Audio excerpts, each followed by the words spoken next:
Essentially what we do in here is light source development and measurement. The overall aim is to reduce maintenance, reduce power, so we can solarise stations, reduce diesel fuel usage and generally provide very robust, reliable signals to the mariner. So a good place to start, I guess, would be this beast here. This is a British standard lighthouse lamp number 17. It's 3,000 watts, driven at 100 volts. These probably came into service during the 50s and 60s, and they were used when we electrified the stations to replace paraffin vapour burners. Now you'll notice the filament shape of this particular lamp is used to replicate those old paraffin vapour burners. So when you put them in large lighthouse lenses such as that one, the lens is focused to an area rather than to a point. They don't make these anymore. This is probably one of the last ones kicking around, and our job is to replace these with something that's a lot more efficient, a lot less power and a lot brighter. So a fairly easy task really.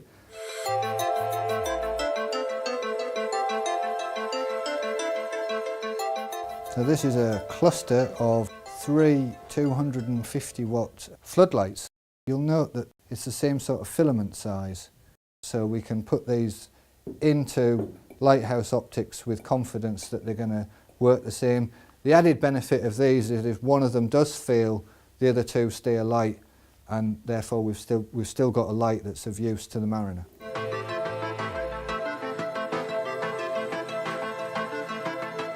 We started to introduce this type of light source during the 70s and 80s. This is a metal halide light source. It's 1,000 watts and it's a lot more efficient than our old tungsten filament friends here. Essentially they're a hot bit of metal that you heat up and they give off light. 60% of the energy put in is wasted in heat. These ones are a lot more efficient. Unfortunately you can't switch them on and off very quickly. These generally take a couple of minutes to come up to full brightness, but again immensely efficient. So we moved down to something like a 400 watt lamp. Again, you can still get hold of these, but they're quite expensive and the associated equipment takes quite a lot of power to drive them. But nowadays we're down to this kind of size really.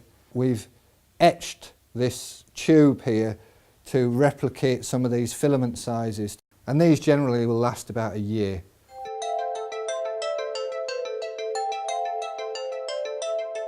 The main thrust of our work and development now is within LEDs. This is a little 5mm LED and it has a single PN diode junction inside, and as the current is passed through it illuminesces out the light, and that's how you get your light output from there.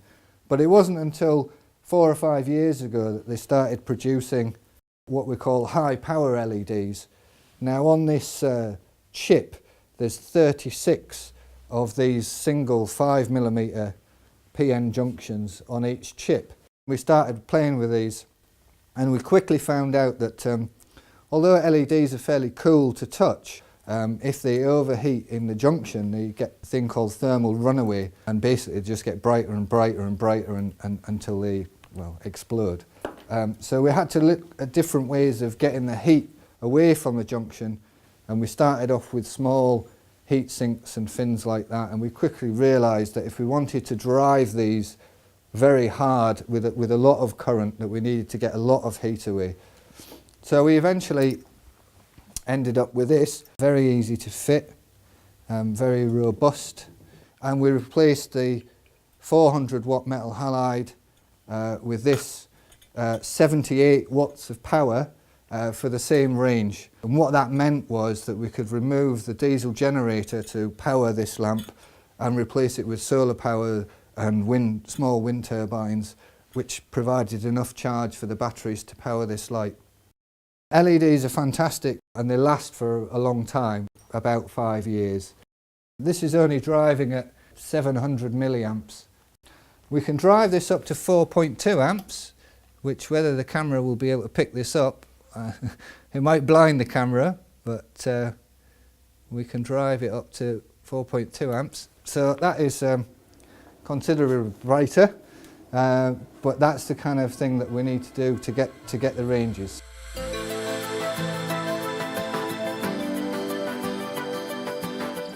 It's all very well us developing all these new light sources and everything else, but we need to be able to quantify it.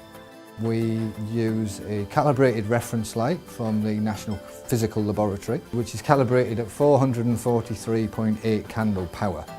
And we simply substitute our reference light for the light that we're measuring in the indoor light range, and that quantifies the light intensity within there. And we can also measure the divergence of buoy lights, and we can also measure the colour of the light. We're limited by the physical size of the lantern that we can put on the range in here on the table, and the size of the mirror. We only have a 20-inch mirror in here, so anything bigger than that needs to go over to our outdoor light range, which is quite unique. It's a series of shipping containers, all painted black inside, joined together, and we have a very similar setup. And in there we can measure the big lighthouse optics and big beacons that we get in.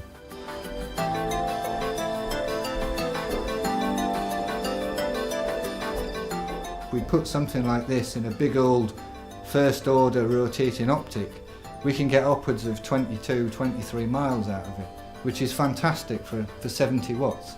So it's a particularly challenging work when they say, can you go from 3 kilowatts down to 70 watts, and we want the same range and we want it to last for 10 years, but voila, we've done it.